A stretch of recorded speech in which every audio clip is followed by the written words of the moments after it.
Thank you very much, President Macron. I didn't hear the first part of the question and what you said, but what you said... He asked about the waiver yes. on IP. Yes.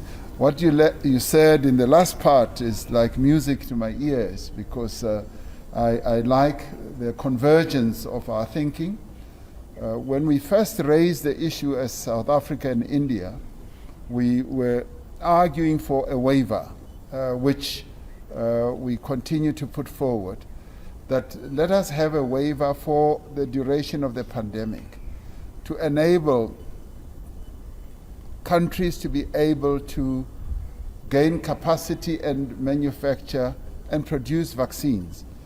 Because the vaccine, as we call it, nationalism, or vaccine apartheid, is working in such a way that only a few are getting the vaccines on an unlimited basis, and the countries that need vaccines the most are not getting them. For instance, on the African continent, only 2%. 2% of people have been vaccinated, and yet in the northern countries, the United States is almost 40%, and many others at a higher level.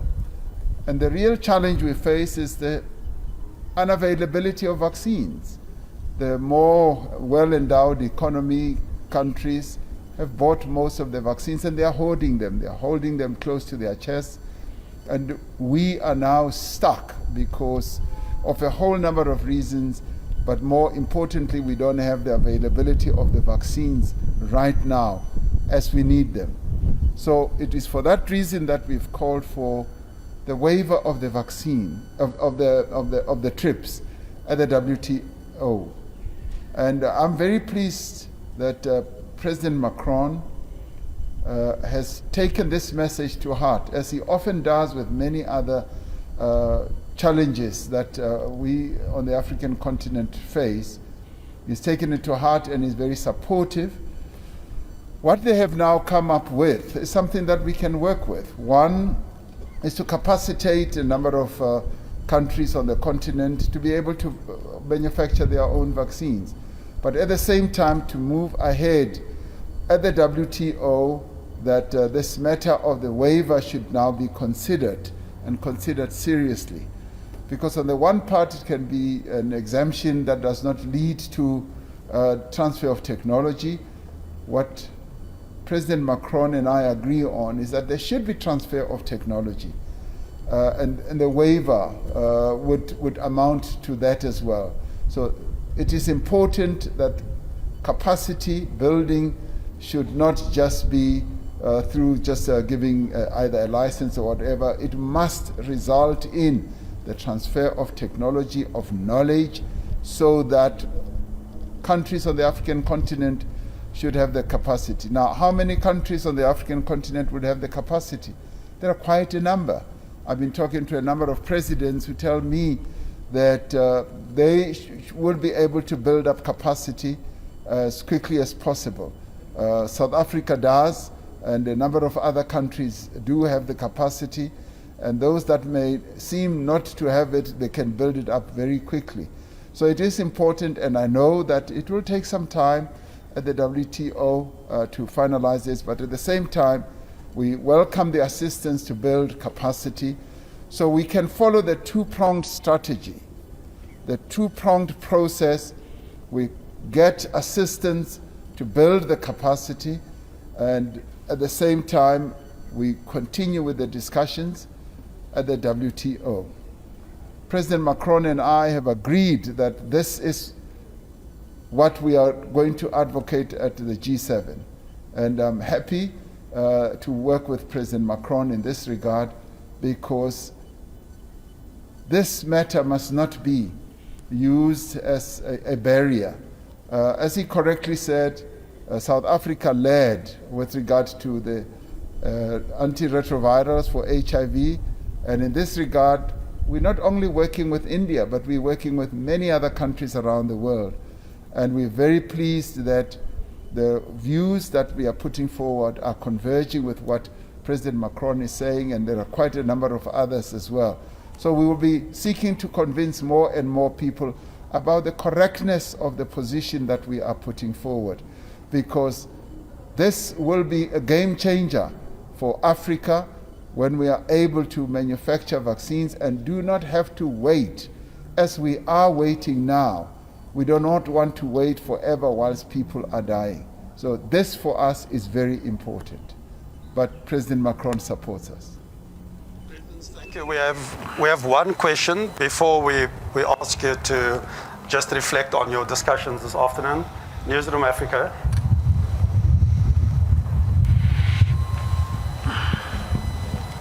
Good afternoon. My name is Mbali Tetani from Newsroom Africa. My question goes to the President of the country, Mr. Ramaphosa. You know, when you look at this visit, what forms a part of it most is the issue around COVID-19 and the vaccines. And something that has plagued your cabinet is, of course, the issue around, digital vibes, and has also concerning the Minister of Health. There are a number of political parties and formations calling for the health minister to step down because of these allegations, of course, looking into irregularities there when it comes to that contract. Just want to find out, what is your response, Mr. President, to dealing with this issue? It is in the midst of COVID-19. It does relate to that. I know that the SIU is looking into this matter. Thank you. Thank you, Mbali. The very last statement you make, that you know that the SIU is looking at this matter. SIU is a special investigation unit, President Macron, that investigates maladministration, corruption, and malfeasance in government. So I'm waiting for the SIU to finish their own report. There has been a preliminary investigation at the departmental level, and the minister has briefed me, and I'm now waiting to see how the SIU will conclude on this matter. And I know that they are working quite fast and feverishly to come up with a report. And I would say that until that has been done, I'd like to be given the time to consider what they will come up with, and thereafter we will be able to handle the matter. So, and I hear that there are various calls that are being made, and I've heard them, and I'd like to see the SIU report and to look at the matter quite closely myself, and thereafter we will take the matter forward. Thank you, Mr. President. I'd like to invite President Macron just to reflect briefly on the discussions today, and you'll be followed by President Ramaphosa. Thank you. Thank you very much. Dear President, dear Cyril, first of all, thank you ever so much for welcoming me here in your country today. Let me tell you how honored and pleased we were with your presence in Paris last week in such dire circumstances, but you did attend the conference on the financing of the African economies. Next, of course, myself, I'm honored and moved as well to be with you today. Honored because this is a very important visit for our countries.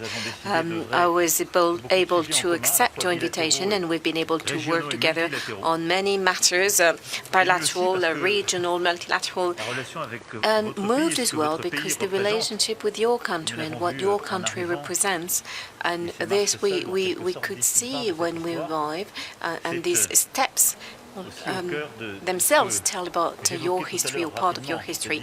This is something to which I was referring to earlier on today. The ability of the African continent to grasp its own destiny and to structure the battles of the end of its battles of the end of the 20th century, and to do that with bravery, determination, and inspiration. I'm aware that South Africa is a country of various histories and remembrance. It is a matter of reconciliation, a country of pain, reconciliation, tradition, and innovation. And I very much admire the way your country is enabled both to deal with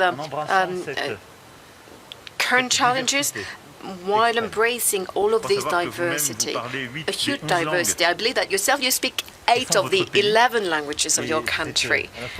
And it is both a source of inspiration and of respect. And I'm being told that I believe that in your culture, ambition and is very important, and I hear there is an ancient word of Khoisan origin, yapo, which means that one dream together, and that there is no dream until it is shared by all of the community.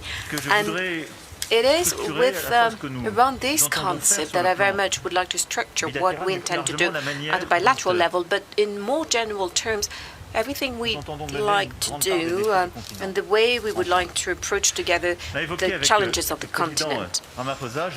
Together with President Ramaphosa, like I was saying earlier, we talked about the fact that I'm convinced that our challenge is to help Africa succeed, and in particular the African youth. It is a huge opportunity for the continent and for the relationship between Africa and Europe, but that requires a level of investments, of unprecedented investments and transformation. And that very much at a time when we're facing with challenges which only a few generations had to deal with. So we want to do it together. So the first question is, how together can we upgrade the cooperation, financial, economic cooperation with Africa, between Africa and the rest of the world. Such was the purpose of this summit last week in Paris, and we want to make sure that the international community, first of all, mobilizes in order to help Africa between now and 2025, so that we reach the 280 billion that are lacking as a result of the COVID crisis. So we will, that's the minimum, the absolute minimum. So we will issue the new special drawing rights of the IMF, and France committed to make sure that Africa gets at least 100 billion out of it, and by reallocating part of what goes to the rich countries.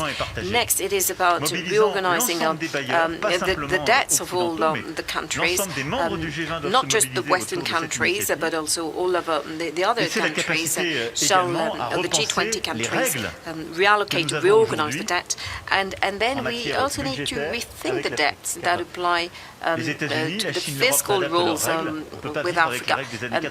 China is reviewing its rules, and Europe as well, and we can't keep applying standards of the 1980s. Lastly, we need to step up entrepreneurship, and we need with that to have more private investments, and this is the reason why Mokhtar Diab, the head of the International Financial Societies, together with me today. So this is our strategy of financing, and we want to do that together. And this is pretty much what we did with ACTA at the beginning of the health crisis last year. We wanted to health as well as we now need also an economic answer. Next, something else that is at the heart of our cooperation, vaccines and health. I will not get back to everything I already said, but we want to build a very strong partnership in order to speed up the giving doses and technology transfer that will enable to step up production capacity in South Africa and in Africa, and find solutions to issues of intellectual property, which should certainly not slow down things. So we, to that effect, will take an initiative within the G7, but also as of today, we will jointly take some initiatives to bring about some financing in order to step up the capacity of a number of African partners. And let increase forget the rest of the solution in the health when it comes to the health matter.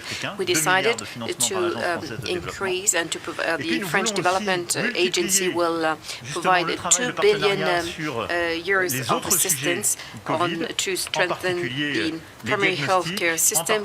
We also want to help on diagnosis and therapeutical elements, and we'll work on that. And there will